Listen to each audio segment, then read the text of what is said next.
বিচার চাইবেন কার কাছে? বিচারকরাই তো ধর্ষক। বিচার চাইবেন কোন নেতার কাছে? সমাজের পরিচালকরাই তো ধর্ষক।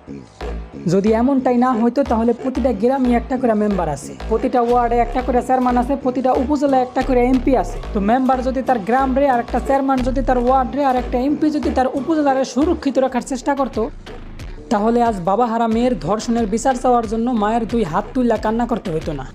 অথচ ওই নেতাগুলার মেয়েরা সুরক্ষিতা, আর গ্রামের কোনায় পড়ে থাকা অবহেলিত নারী, বাসের মধ্যে অসহায় নারী, স্টুডিওর মধ্যে অসহায় বাচ্চা, আর ঘরের কোনার মধ্যে অসহায় হাফেজা নারী দিনের পর দিন হইয়া যাইতেছে ধর্ষিতা।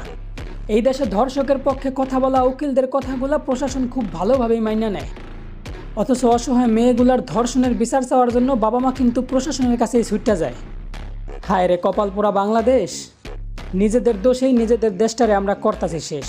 তাই বলি, ধর্ষকের বিচার চাওয়ার জন্য এখন আর প্রশাসনের কাছে না, নিজের ঘরের মধ্যে যান, একটা লম্বা ধারালো তলোয়ার নিয়ে দরজার সামনে বইসা যান। এদেশের মানুষ যদি ধর্ষণ করার অপরাধে ধর্ষকের ঘাড় থেকে কল্লা আলাদা করে ফালায়, তারপরে দেখবো এই দেশে ধর্ষণ করে কোন শালা।